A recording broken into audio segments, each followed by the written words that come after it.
नमस्कार मैत्रिणींनो, एकदा की बाळाचा जन्म झाला म्हणजेच डिलिव्हरीनंतर मासिक पाळीबद्दल नवीन आईंच्या मनात बरेच प्रश्न असतात.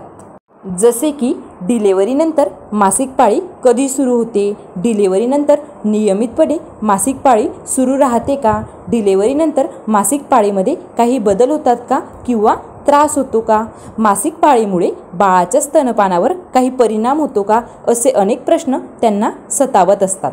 गरोदरपणाच्या 9 महिन्यात महिलांची मासिक पाळी पूर्णतः बंद झालेली असते. त्यामुळे डिलिव्हरीनंतर ती परत योग्य वेळेत नियमितपणे सुरू होणेही तेवढेच आवश्यक असते. डिलिव्हरीनंतर मासिक पाळी नियमितपणे सुरू होण्यास लागणारा वेळ हा बाळाला आई किती स्तनपान देते आहे यावर जास्त अवलंबून आहे.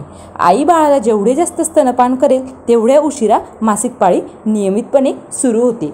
पहिल्या 6 महिन्यांमध्ये बाळाचे स्तनपान घेण्याचे प्रमाण जास्त असते. अशावेळी आई जर बाळाला भरपूर स्तनपान करत असेल तर पाळी येण्यास 6 महिन्यांचा वेळ लागू शकतो.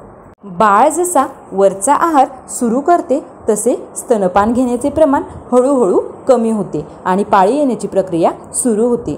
जर तुम्ही नैसर्गिकरित्या प्रसूती झालेली असेल तर साधारणपणे डिलिव्हरीनंतर 3 ते 6 महिन्यांनी पाळी येते. काही स्त्रियांना 1 किंवा 1.5 वर्षही पाळी येत नाही. या उलट सिझेरियन झाल्यास आईला सुरू असणाऱ्या औषधांमुळे आणि बाळाला म्हणावे तेवढ्या प्रमाणात दूध पाजता येत नसल्याने 6 आठवड्यानंतर किंवा त्यापेक्षा थोड्या फार जास्त काळानंतर आईला नियमित मासिक पाळी सुरू होते.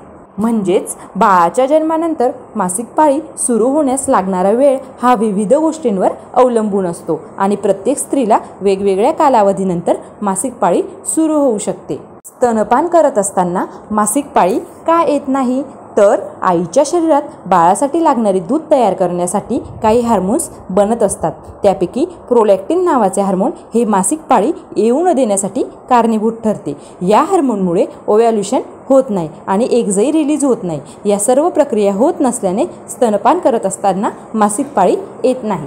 मासिक पाळीचा आईच्या दुधावर काय परिणाम होतो तर आपल्याकडे बऱ्याच जणांचे असे समज आहेत की मासिक पाळीच्या दरम्यान दुधाचा उग्र वास येतो किंवा दुधाचे प्रमाणही कमी होते, ज्यामुळे बाळ दूध पित नाही. वास्तविक पाहता असे काही नाही आहे. मासिक पाळीमुळे दुधाची चव किंवा वास बदलत नाही, परंतु शरीरात झालेल्या हार्मोन्सच्या बदलामुळे दुधाचे प्रमाण थोडेसे कमी होऊ शकते. बरीच महिलांना मासिक पाळीमध्ये त्रास होतो. या त्रासामुळे मानसिक आणि शारीरिक थकवा आणि स्ट्रेसमुळेही आईच्या दुधाची मात्रा कमी होऊ शकते.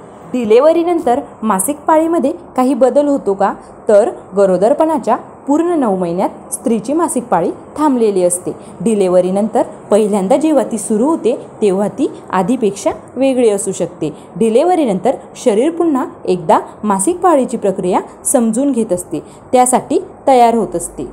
अशावेळी तुम्हाला काही बदल जाणवू शकतात, जसे की मासिक पाळीमध्ये अनियमितता येणे, वेदना जाणवणे, जास्त रक्तस्राव होणे.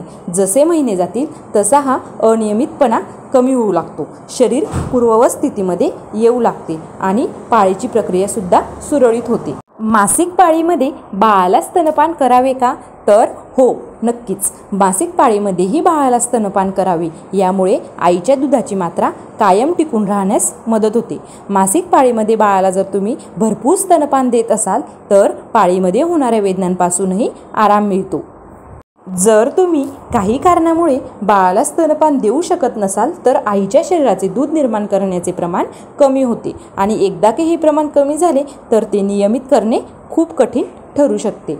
डॉक्टरांचा सल्ला केव्हा घ्यावा तर डिलिव्हरीनंतर सुरू झालेल्या मासिक पाळीच्या दरम्यान जर तुम्हाला खूप जास्त वेदना होत असतील किंवा रक्तस्राव आधीपेक्षा खूप जास्त होत असेल किंवा रक्ताच्या मोठ्या गाठी पडत असतील, अशावेळी डॉक्टरांचा सल्ला घ्यावा. काही दुर्मिळ पण गंभीर कारणामुळे या सर्व समस्या होण्याची शक्यता असते, ज्याचे वेळीच निदान करून होणारे परिणाम टाळता येऊ शकतात. अशा अधिक उपयुक्त माहितीसाठी चॅनलला नक्की सबस्क्राईब करा. धन्यवाद.